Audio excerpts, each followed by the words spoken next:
где-то нахуй. One of the things that we've been seeing over the past couple of days is that the Russians appear to have stepped up their attacks on Ukrainian infrastructure. There was a big attack that took place yesterday on the Ukrainian capital, on Kyiv. The Ukrainians there saying they managed to shoot down 31 Russian missiles. All right, tons to unpack. A lot happening over in Russia with the big attack. Now there's a huge attack. One of the biggest attacks, I think, so a lot going on. Is it poking the bear? This attack on Crocus City Hall in Russia wouldn't have anything to do with one of the biggest missile strikes on Ukraine this morning, would it? Some people saying poking the bear, other people saying a cover-up. I'd say it takes pretty big news to cover up what happened while most people were sleeping last night at 2:30 a.m. 1,012-page, $1.2 trillion spending bill required to keep the government from shutting down, but you won't believe what's listed in there. Many people saying not one thing that are beneficial to Americans. Let's get you caught up on some big things that are happening now.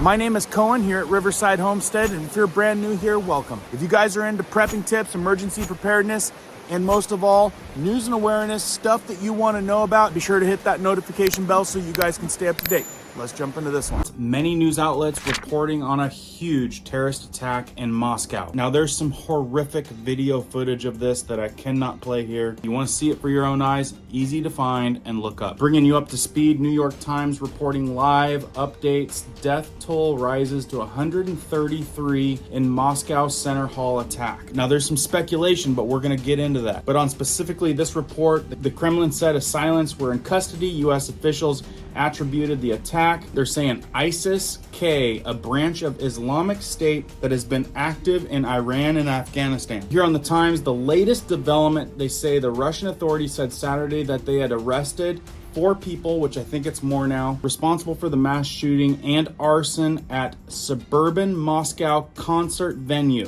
which has left 133 that didn't make it. And that is being reported as one of the worst terrorist attacks to jolt Russia in decades. Now, with some controversy, they're saying Islamic State claimed responsibility for the brutal attack late Friday, raising fears of global resurgence by the next extremist group. U.S. officials, we'll come back to that part, said they believe that the atrocity was the work of a branch of terrorist group known as the Islamic State in Khorasan, or ISIS-K, which has been active in Pakistan, Afghanistan, and Iran. Here in this photo, you can see some of the aftermath from that crazy fire, and this is damage to the Crocus City Hall seen on Saturday morning. Now, I want to tell you what they slipped in through all this commotion, but let me give you another angle that's being sent to me. Now, as some of you know that have been following this closely, you know in the front end that in the first remarks by Putin, he was trying to link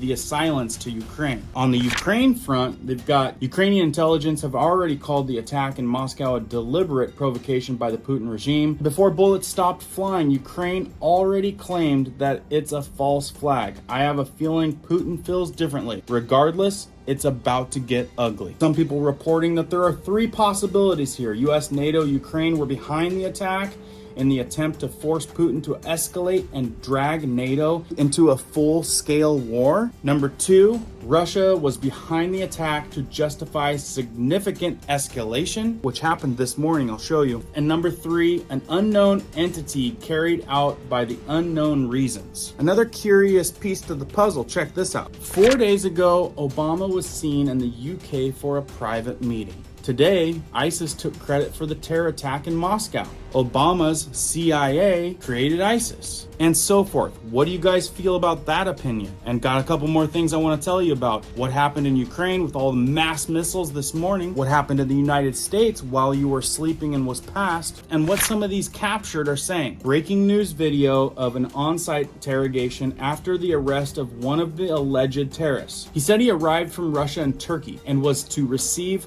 500,000 rubles for the crime, which was about $5,000. He was asked, why did you do that to people? He said, for the money. 500,000 rubles. He also said, get as many people you can, doesn't matter who. He also said that he was contacted by an assistant of an Islamic cleric who he follows on Telegram. This other report says Russia has detained the terrorists. They are singing like canaries. They claim that they were recruited on Telegram to commit the attack in exchange for money. Some people stating that it's textbook CIA behavior, which suggests that the attack could have been organized by Western intelligence. Regardless of what the truth is, Putin is going to have a response.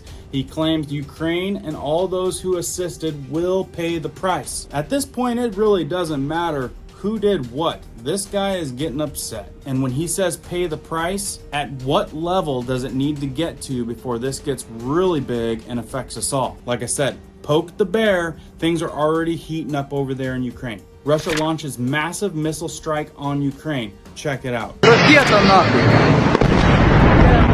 One of the things that we've been seeing over the past couple of days is that the Russians appear to have stepped up their attacks on Ukrainian infrastructure. There was a big attack that took place yesterday on the Ukrainian capital, on Kyiv. The Ukrainians there saying they managed to shoot down 31 Russian missiles, but this attack that we saw in the early morning hours of today was a whole lot larger. The Ukrainians are saying that the Russians fired 151 missiles and drones towards many Ukrainian cities and other suburban areas as well. The Ukrainians say they managed to take down 92 of these missiles and drones, but obviously some of them very much got through. We just saw that video there that apparently was the Russians striking a major hydroelectric power plant in Ukraine, and that's something that the residents on the ground had to deal with. So far, we have confirmed that several people have been killed on the ground. Obviously, scores of people have been injured as well, but the big thing is that about 1 million people in Ukraine are without power. Also, in some of these areas that are close to the border with Russia, there's a lot of people who are even without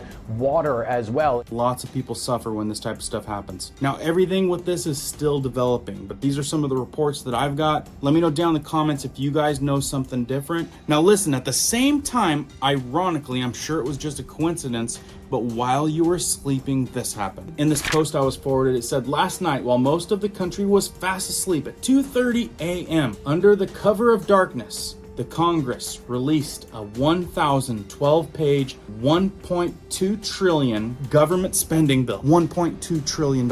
And this was supposedly to keep the government from shutting down. Now, my big question is, why is all this money going to this stuff if it was preventing the government from shutting down? Check this out. There is absolutely nothing mini about it. $1.2 trillion of your tax dollars. Wait till you hear some of the items in this bill. For starters, DEI programs and initiatives nationwide, open border funding, new FBI headquarters, Green New Deal funding, 300 to 500 million for programs in Ukraine, late-term abortion funding, benefit for illegal aliens, benefits for probably what they meant asylum seekers. None of this is beneficial to Americans. Lots going on. What to do.